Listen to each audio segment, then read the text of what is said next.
రవాణా శాఖ మంత్రి మండిపల్లి రాంప్రసాద్ రెడ్డి భార్య హరిత పోలీసులపై అసహనం వ్యక్తం చేశారు. అన్నమయ్య జిల్లా చిన్నమండెం మండలంలో పింఛన్ల పంపిణీకి బయలుదేరిన ఆమె ఇటీవల ఎన్నికల ఉద్రిక్తతల నేపథ్యంలో పోలీసుల ఎస్కార్ట్ కోసం వేచిచూశారు. గత 5 ఏళ్లు వైకాపాకు లొత్తులా పనిచేశారని ఆరోపణలు ఎదుర్కొంటున్న రాయచోటి ఎస్ఐ అరగంట తర్వాత అక్కడికి రావటంతో ఎంతసేపు నిరీక్షించాలంటూ హరిత అసహనం వ్యక్తం చేశారు. మరోవైపు మంత్రి రాంప్రసాద్ రెడ్డికి ఫోన్ చేసిన ముఖ్యమంత్రి చంద్రబాబు అధికారులు ఉద్యోగుల పట్ల అంతా గౌరవంగా మసలుకోవాలని, ఇలాంటి వైఖరిని సహించేది లేదని స్పష్టం చేశారు. ప్రభుత్వానికి చెడ్డ పేరు తెచ్చేలా ఏ స్థాయి వారు వ్యవహరించినా ఉపేక్షించేది లేదని తేల్చి చెప్పారు.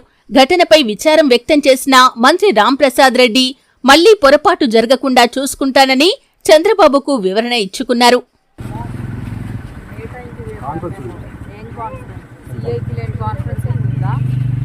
వచ్చాననుకున్నావా? డ్యూటీలో రావాలని చెప్పి యూనిఫామ్ కూడా లేదా మీకు? దేనికి సారీ? ఏంటి పొరపాటు? గవర్నమెంటే కదా ఇస్తుండే జీతము, వైసీపీ వాళ్ళు ఏమైనా ఇచ్చారా? మరి డ్యూటీ చేస్తున్నారా లేకపోతే ఏమన్నా? మీకోసం అర్ధగంట నుంచి వెయిట్ చేస్తాము. బాగుంది ఇప్పుడు ప్రోగ్రామ్ అంతా. మీరు వస్తున్నారా ఎట్లా?